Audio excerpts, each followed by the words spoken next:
ព្រះអើយមិនដែលដឹងសោះគ្រាន់តែនិយាយពាក្យថាអរគុណគឺកើតរឿងនឹកស្មានមិនដល់សារពីអ្នកអង្គញាគិតម៉េង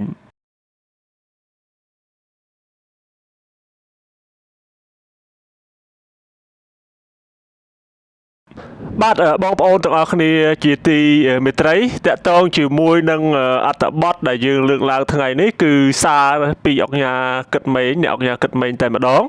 ដែលពាក់ព័ន្ធនឹងពាក្យថាអរគុណបើនិយាយទៅពាក្យថាអរគុណស្ទើរតែឮពីគ្រប់មជ្ឈដ្ឋានទៅហើយប៉ុន្តែមិនដែលដឹងសោះថាពាក្យអរគុណនៅពេលដែលយើងនិយាយពាក្យថាអរគុណហ្នឹងវាបែរជាទទួលបានរឿងដ៏អស្ចារ្យទៅវិញតើនៅក្នុងនោះអ្នកអង្គការគិតម៉េងបានសរសេររៀបរាប់យ៉ាងម៉េចខ្លះសូមតាមដានស្ដាប់ជាមួយនឹងខ្ញុំបាទទាំងអស់គ្នាតែម្ដង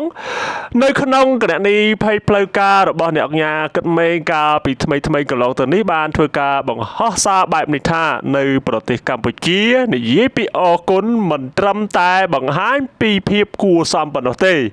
ប៉ុន្តែក៏សរឲ្យឃើញពីសមត្ថភាពនិងទំនុកចិត្តទៅលើអ្នកដឹកនាំផងដែរអ្នកអង្គការបានបន្តទៀតថាអ្នកដឹកនាំដែលសម្ដែងការដឹងគុណរបស់ខ្លួនដោយស្មោះទទួលបានមកវិញនៅភក្ដីភាពពីក្រុមរបស់ខ្លួនដែលមិនមែនប្រតិបត្តិតាមតែការបង្គាប់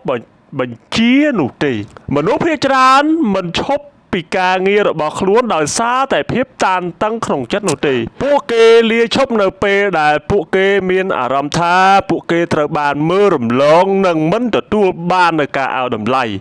អ្នកអង្គការបានបន្តថាវប្បធម៌ខ្មែរឲ្យតម្លៃទៅលើភាពរៀបសារនិងការចេះឲ្យតម្លៃដល់អ្នកដទៃពាក្យសាមញ្ញដូចជាពាក្យអរគុណដែលនិយាយចេញពីអ្នកដឹកនាំអាចទី1ផ្ដល់កម្លាំងចិត្តដល់ក្រុមច្រើនជាងផ្ដល់ប្រាក់រង្វាន់ទី2កសាងទំនុកចិត្តលឿនជាងពាក្យសន្យាផ្លូវការទី3ប្រែក្លាយអ្នកដែលគ្រាន់តែធ្វើតាមការណែនាំទៅជាមនុស្សដែលគាំទ្រអ្នកដឹកនាំនៅចុងបញ្ចប់នៃសំណេររបស់អ្នកអង្គការគិតម៉េងបានរៀបរាប់បន្តថាភាពជាអ្នកដឹកនាំមិនមែនគ្រាន់តែជាការបង្គាប់បញ្ជានោះទេ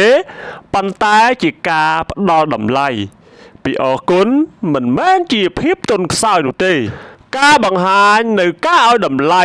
និងការមានអំណរគុណចំពោះអ្នកណាម្នាក់គឺជាចំណុចខ្លាំងដ៏អស្ចារ្យបំផុតរបស់អ្នកដឹកនាំនៅក្នុងវប្បធម៌ខ្មែរបាទបងប្អូនទាំងអស់គ្នាជាទីមេត្រីពាក់ព័ន្ធនឹងពាក្យអរគុណនេះដែរតើបងប្អូនទាំងអស់គ្នាបានប្រើប្រាស់ទាំងអស់គ្នាហើយឬនៅ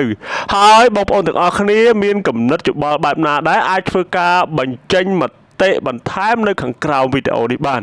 សូមអរគុណសូមជម្រាបលា